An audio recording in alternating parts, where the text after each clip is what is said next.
What up, people? This is your boy Chip Fu, and I just jumped off the porch with Dirty Glove Bastard. Stay tuned and keep it locked, people. Peace. No mess ups, no mishaps in my raps, can't afford it. Can't afford the Sherman club this up and the gump this up like Forrest. I stand on earth to be courted, then I split. Yes, sir. We right back at it, y'all.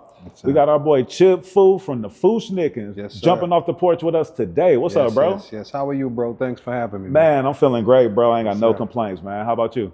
I'm great, man. I can't complain. Yes, sir. Now that's what's up, man. Hey, man, another great day to be creative. Another great day to, to be able to share your story and to be able to, control your narrative here, man. So pleasure having you on the porch, man. Thank you. Brooklyn, New York. Brooklyn, New York. Man, tell us about it, bro. Like, what was it like? What was it like for you growing up in Brooklyn in a time, where things weren't sweet in New York? You know what I'm saying? Like, I mean, Times Square area was totally different than it is now. Right. You know what I mean? But can you just talk about just what it was like coming up in Brooklyn, East Flatbush, right? Yeah, coming up in East Flatbush, Brooklyn, you just mainly had to just basically be super grounded. You know what I mean? Because things could get swayed in any direction. Either you're gonna be with the shits or you're not gonna be with the shits. You know what I'm saying? But I'm just glad that I had a circle around me that kept me grounded and kept me focused, Yeah. There was times where you could just get caught up in a lot of stuff. And I'm not gonna play the angel and say that I didn't, but I was, I'm definitely glad that I had a group of people that always kept me grounded and focused. Right. So Brooklyn is a very interesting place, being that there's so much diversity here. I lived here for a while, and one of the first things I noticed is, the huge Caribbean population here and the influence here. But then, you have this clash of, different cultures coming together from Orthodox Jews, things like that, people from Hispanic descent, all of that. How would you say that sort of helped you to scope, like your view on life and how you move? Well, I think the best part about growing up in East Flatbush is the Caribbean aspect of it. A lot of my family is from the Caribbean, so when we came from the Caribbean, we came directly to East Flatbush. Grew up on Midwood between Bedford and Rogers, and then from there we grew up on 56 between Church and Snyder, in the heart of East Flatbush. I think that living by the culture and understanding the culture and what it means to be West Indian is what more so kept us grounded. And having neighbors that reflected the same thing was a good thing, because, I'd come outside and across the street would be family from Jamaica. To my left would be a family from Guyana. We being from Barbados and Trinidad and just having the whole entire block being West Indian. The only difference with us was the food, but basically was the same, but we shared in the same culture. So it felt like we were home, in a sense. We felt like that we were at home. So, and we felt safe. Yeah. And the difference was, because we all shared the same culture, it didn't feel funny getting scolded by another parent that was from Guyana, knowing that, but they knew my parents, so they understood what to say to us. You know what I'm saying? So they were still operating on that. It takes a village. It takes a village to raise the young ones. So I mean, it was a beautiful thing. You know what I mean? Yeah. Understanding that we all shared the same values and outlook on life. Word. And what were some of your influences, while you were growing up? What were you into? For me, it was musically or just regularly? Just, overall, were you into sports? Were you into music? Like, was never into any sports. My father was trying to get me into sports. I was born with respiratory problems. Okay. So my father figured he'd put me into sports. It never really worked for me. So what my dad did, because of me having respiratory problems, is he put me in karate school. So when I was in karate school, graduated to some belts, you know what I'm saying? And that kept me super grounded. You know what I mean? That's what I was focused on. Besides that, came the music at age 11. And that's when it took off for me, when my brother was just taking me to different sound clashes in the area. Like, I was like the youngest person that would come to the sound clashes in Brooklyn, because you can't bring an 11-year-old in the club. But since the sound clash was in the parks, my brother was able to bring me in the parks and be like, yo, let my little brother touch the mic. Trust me, he's nice. And they're like, yo, but he's an 11-year-old. He's like, trust me. You know, he's rooted deep, and then that's where it all started from, just jumping on the mics at 11 years old and people understanding that that little kid has something to say. Word. And yeah, it was the true expression for you, like a way that you could tell your story, communicate, you know what I mean? Just like really like just get your shit off. For real. Yeah. I mean, because if you throw a football at me, I wouldn't know what to do. You threw a basketball at me, I'll catch it and throw it back to you, you know what I'm saying? But if you just threw on whatever for me, and we sat down and we spoke about music and samples and different musicians, that's when I felt like I was at home, you know what I mean? So even with my brother coming home, he'd be coming home with a whole bunch of ska records. And he's playing ska music. So in my household, I'm listening to ska music, soca music, Afrobeat music, and I'm listening to calypso also. Okay. So, you know, at the age of 11, just hearing so much syncopation and so many different pockets to hit, that's how the style and everything developed for me. Wow. You know what I mean? Moving forwards. Break down, did you say ska music? Ska music. Ska music, break that. Ska music is actually, just so everybody knows, all of the other West Indian music that comes out basically comes from calypso music, right? African music. Ska music is like a sped up version of reggae music, where it's more so on the one, and it's at a fast pace. You get what I'm saying? So you have the ska music, you have lovers rock, which is a slower version of reggae music. Then you have the deep rooted reggae music, and then you have the dancehall music, which is the younger version of the reggae music. You know. So growing up in a household, hearing all of that stuff, there's so many things that I could borrow from. And even when it comes to creating music, when someone is playing a regular beat, I'm not hearing a beat like how another MC would hear the beat, because I'm hearing certain things move out the way, or I'm just hearing different pockets that I could sit in, you know, because of how I was raised. You know what I'm saying? Yeah. Yeah, that's interesting, because Arsonist was just up here, you know, from Heatmakers, and you know, he was born in Jamaica, and he was talking about the same thing, like how, you know, certain sounds, he heard them differently, and so he would incorporate some of these different sounds into the music. Same way. You know, it's the same way. It's the same way. No, for sure. How did you connect with your brothers from the group, the Fu-Schnickens? Pac Fu, I grew up with him directly across the street. His mom, his aunt and my mother used to play mass on Eastern Parkway for Labor Day. So they knew each other for years. And then just growing up, I think he was like, I want to say one of my first friends on the block, but you know, he and I had a love for music, and there's certain days where he'd come outside and we'd sit on the porch and he'd play some hip hop stuff and I play some reggae stuff, you know what I'm saying? So, and then we just, you know, just kept, after a while, we just kept playing music for each other. And then we was like, you know, we should start to do music together. Yeah. You know, over the years. But it took us a while to get to that point. You know, we had to build that friendship first. And I think from that friendship is where the music came from, because, you know, it's totally different. Like when you hear groups, some certain groups are put together and you could tell that they were put together.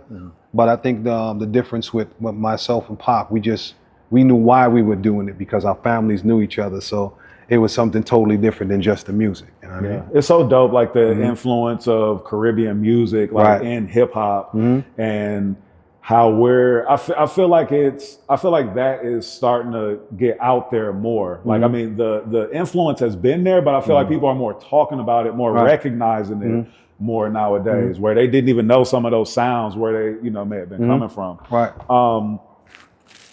So like, at what point did you guys, you know, take it from, all right, we just in the neighborhood rapping, doing our thing, to we're gonna really be a group, take this serious and really, you know, really do it? I think they had all these competitions in the city, wetlands, woodies, and SOBs. And what I said was I was gonna go to all the competitions that they had in the city and see if I could win those competitions. So every competition they had, I won the competition.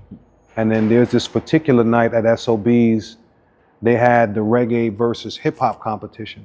And what I did was I signed up for both. I said, I'm gonna win the reggae side and I'm gonna win the hip hop side and be the only person left on stage. And I did it. I was the only person left on stage, and KRS-One was there, and Jamal Ski. And they were like, yo, that kid got something special, because he signed up for both. So he had to win the hip hop side, wait for a little bit, sign up for the reggae side, get up there and win that. And then, you know, from there, people just started talking about the Fu-Schnickens, and we just started doing more shows in the city. And the first break came at Howard University. Went down to Howard University, and when we went there, they had a big conference going on at Howard University, given by Hakeem Islam. Okay. So again, there was a bunch of ciphers. I was the only person down there wearing a karate gi with walking into the ciphers like, yo, I got this. And everybody, they thought it was on some playing, but I was like, nah, I'm serious about this. Yeah. So I come in there and I battled everybody. You know what I'm saying? Even signed artists I battled. Like you could ask, what's his face, from Ed O.G. from the Bulldogs. Oh, wow. Because he mentioned it in the interview before. There was a cipher going on. I stepped in the cipher with the Chinese gi on and just tore it down, and everybody was like, nah, that kid's serious. Yeah. You know what I'm saying? Yeah. How did it feel to get props from KRS-One? Like, that's one of my favorite rappers, and somebody who is just, held in such high regards. I mean, for you being a young dude at the time, and for Chris to, give you props, well, shit, I'm sure you felt like you couldn't be stopped. I think for me, yeah, that made me move my pen different. I was just like, if KRS-One liked me, then, I actually got to the point where, somebody who I kind of emulated in a sense in the very beginning, when I was trying to find myself, said that, just to keep it up and stay focused. I think that that did a lot for me. I did a lot for my confidence. You know what I mean? A lot for my confidence. And then to end up on the same label with him was an accomplishment for me also. You know what I mean? Yeah. Nah, for sure. Yeah. When you guys started, when you guys started buzzing, who were some artists? Who were some people that were fans that you were surprised of? Because you guys had a really big impact. I mean, the weirdest thing was a lot of actors, man. A lot of actors would come and tell them that they'd tell me that they're fans, and I'd sit there going, no, not you. Wesley Snipes and a bunch of people. You know what I mean? And for me, it was just like, all right, if I'm able to reach them, then I'm doing something right. So just stay focused. That was the message for me. And then a bunch of basketball players after that. It's like every basketball player was like, yo, I got bars and I got beats. And I'd find myself in different people's houses, and you'd have certain basketball players that have a full-blown studio in their basement, but you're not knowing that that's what they actually are on at the time because you see them play ball, you know what I mean? But there's several artists, Cedric Sabalas, and there was a lot of people that was super serious about the culture themselves, but they chose basketball, you know what I'm saying, to be expressive. Yeah, word. No, that's what's up. That's what's up. It's funny, you mentioned Cedric Sabalos, and I've been seeing recently, I think like the Club 520 podcast, they were just talking about like that NBA album, what I'm saying, like where it was featuring all those NBA players, what I'm saying, that was rapping. But that's always been the case. Like the ballers want to rap, the rappers, want to ball. Exactly. You know what I mean? You look at it, all the MCs were dressing like athletes, and all the athletes were dressing like MC. Yeah. No, for sure, for sure. So, man, y'all song La Smooth. Yes. Is one of my favorite songs. Fife Dog being, one of my favorite artists. How did y'all connect with Fife and with Tribe Called Quest? Well, Fife is a cousin to Pac Fu. Okay. Pac Fu and Fife are like cousins. His father, Fife's father, and Pac's aunt were good friends growing up. So now and then we would see Fife on the block. Didn't know he was in a group. I mean, at the time, we all grew up together just playing Skelly or whatever on the block, but never know that later on down the line he'd be in the group. So when we finally got the jive, I remember the first thing when we walked in and we signed our contract, went downstairs to Battery Studios, I saw Fife, and then Fife and Lennox, Fife and Pac Fu just started talking, and I was like, well, this is the same guy that we used to see when we were growing up, and it was like, yeah, so I was like, yo, let's just do a record together. You know what I'm saying? He said, well, just let me know who's producing for you guys' album. I said, Ali is producing was supposed to produce the entire album. So when Ali came in, Fife came into the studio and he heard the La Smooth beat and he jumped on it, and then we took it from there. I mean, the weirdest thing was because of the impact of Ring the Alarm, because Ring the Alarm went gold in a month, because of the impact of Ring the Alarm, Jive was like, we had to get the album done. So Jive told Ali we had to record 8 more records within a day and a half. Wow. So it just was like an assembly line where we did Lash Move. Right after Lash Move, I walked into another studio. I did True Fu-Schnick, walked back from True Fu-Schnick back into the same studio. Ali left this studio to go and mix True Fu-Schnick. So when he was mixing True Fu-Schnick, I was recording Heavenly Father. So when I finished recording Heavenly Father, he came in and mixed that record. So by a day and a half, the rest of the album was done. Wow. Yeah. Wow. And I don't think I ever knew or ever put that together that Ali Shaheed produced the album. produced that whole album. And that makes so much sense. That makes so much sense. And you started out like breakdancing, popping, like you tapped into like a lot of other parts of the culture, right? How you know that? How you did your homework? Yeah. Started out with the breakdancing first.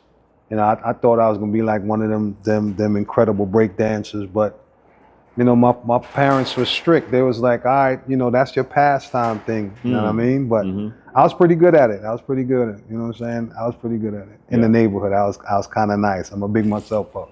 I was kind of nice when it came to the popping or whatever. Yeah. But other than that, man, you know, I look at it this way. You know, when your parents see that you're focused on something and it has nothing to do with the streets or getting in trouble, they're gonna always champion you. You know what I mean? So that's one thing I could say that they did champion me. I had all the linoleum in the world to break dance on when it came to anything else, when it came to my parents, you know what I mean? So so how did the song "What's Up, Doc" come about with Shaq? Because that was another smash. And well, "What's Up, Doc" actually, I came up with the idea to do "What's Up, Doc," and when we did it, I want to say Space Jams was out. So when we did it, we couldn't release What's Up, Doc at the same time when Space Jams was out. So they was like, you can't release it, you can't use What's Up, Doc because of the whole Bugs Bunny thing with Jordan and Space Jams. So what we did was we held on to the record. So when we finally were introduced to Shaq and he said, you know, he wants to rhyme, etc., instead of creating a brand new record, I was like, let's just put him on a What's Up, Doc record and take it from there. So brought it in. Shaq jumped on the record. We helped him to, you know, pace everything out when it came to lyrics and everything, and then it just took off from there. That's the fastest I saw Jive move, though. You know what I mean? It was like, we got another one. Let's just put this out, and you know, What's Up, Doc did pretty good for us, went platinum, etc. So, that was a good marriage. Word. What's the difference in the vibe when the label is 100% supporting, and then when, you know, maybe you're not in album mode, and when you're not in, you know what I mean, like that rollout mode, like were you finding lots of differences, you know what I mean? Yeah, one thing I understood is the music business is just that. It's the music business. It's business. And I think I learned that from early. So when we were getting pressure to do certain things, I understood it was about them understanding that we committed to do business with them, and we had to get business done. Even though we bump heads at some time, we had to get to a point where we had to make sure whatever it is that we were doing made sense to us. You know, so when it made sense to us, we were able to, you know, it was magical basically over at Jive, because every artist at Jive had the same story, or they pushing us to do this and that and the other, and they want us to try this or whatever. But you know, once you stuck to your script, everything was cool. Yeah, no, I can dig it. I can dig it. And you've been working on solo music more as of recent. Well, can you speak on, you know, like you guys had so much success, and you know, there was a pocket, you know, of, what would you say, maybe about like a 4-year pocket of where you guys, you know, were just releasing hit after hit, and you know what I mean, you couldn't turn on TV without seeing you guys. But then it seemed like you guys just sort of stepped away, just kind of vanished from the light. Like what happened? What was that process? You know what I mean? Was it as simple as that, or was there like, you know, more music put out but not as heard? I mean, it was a process with Jive. Jive had to understand that, you know, as artists, we had to grow. We couldn't just keep making, like, we didn't want to make 15,000 What's Up docs. Right. That's one thing. Right. I didn't want to be, you know, you're growing older with your audience, your core audience, and you can't have 15,000 What's Up docs. You get me? Or 10,000 true Fu-Schnickens. Right. You understand what I'm saying? Right. So there came a point in time where there was a lot of creative differences. Even when it came to the second album was supposed to be a solo album by myself. And I said, you know, we need to do another Fu-Schnickens album. Did another Fu-Schnickens album. The second album went gold also. So I made the right choices when it came to, you know, doing music or whatever, or us making choices to move forward when doing whatever with Jive. But after the second album, there were certain things that they wanted us to change, and we didn't feel too comfortable making those changes when it came to, you know, working with Jive. We figured moving forward, it was more so about people seeing the growth, you know, and our fan base seeing the growth moving forward. So other than that, we didn't feel comfortable about doing it, so we just stopped. Yeah, for sure.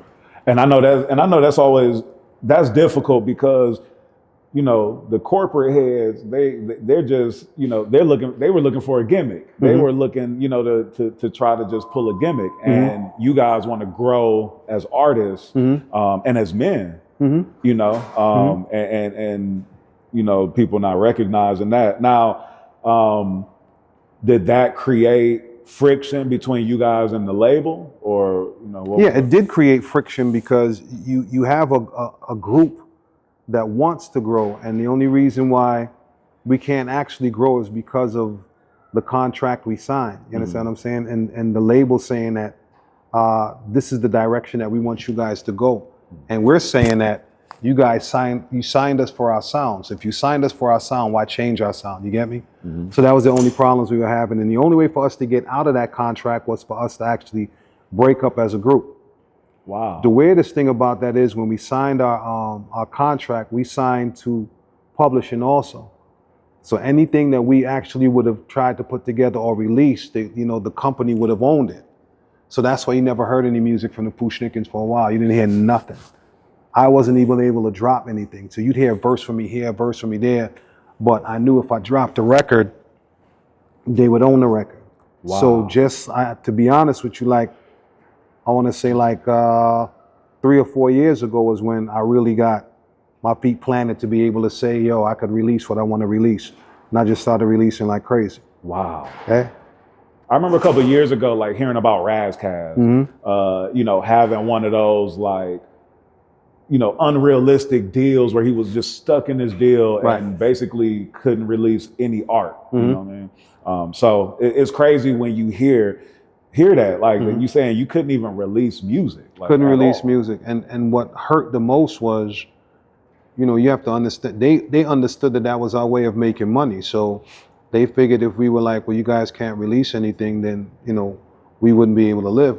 Yeah. But remember, we West Indian. So for me, it was just like, it is what it is. If we can't release music, I'm gonna create something else. Yeah. So I just started creating certain things and starting businesses where I was still behind the scenes, at least doing music or writing.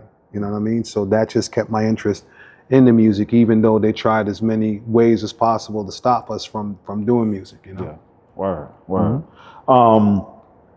Where did the Asian, you know, culture and like martial arts, you know, culture kind of come into play for you guys? Because I feel like y'all was even doing that like before Wu-Tang was like, you know, before we were seeing the Wu and other people. That came from just more so about being focused. Like if you're focused on music or you're focused on a particular style, you would be focused. Like when you looked at martial arts flicks, they were focused on that style and trying to get shit done. So for me, it was more so about the music. So my focus was totally different. And if you think about it, you can't say that you heard Chip Fu here or there, or I was behind this or that and the other. You never heard my name in nothing because I was that focused. You know what I mean? That discipline. Yeah, I was that disciplined. Yeah. So talking about you now being able to release music and being active on that, I'm loving that Casket Fresh. Thank you. On Diamond D project. Thank you. I appreciate that. Official. Yeah. So when you finally got to the point to where you could release music and you could get back to, you know, sharing your art, how did that feel? And do you even remember like Like the first thing that you released when you were able to release something? I think I released a reggae record called Love Me Sensi. Nobody knew it was me. I released the record. It just, you know, it started getting rave reviews. Radio started playing it, and then as soon as Sony heard it, they did the whole cease and desist thing because I think what's the dude's name?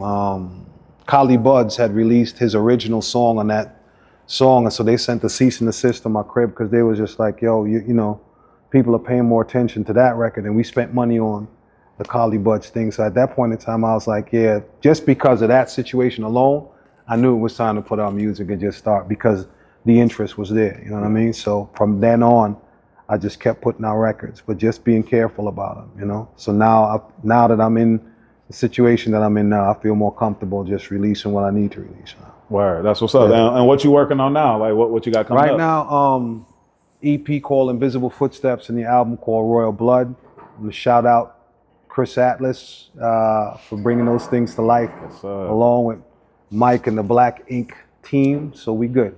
You know what I mean? So moving forward, there's gonna be a lot of stuff that people are gonna hear. It's no more waiting and pausing on the music at this point in time because I had to pause because, you know, of the publishing side of stuff. You know, if I put something out, you know, Zombo was gonna be like, yo, you know, we own that. So now that everything is over, now I can move forward and do what I have to do. You know what I mean? So yeah.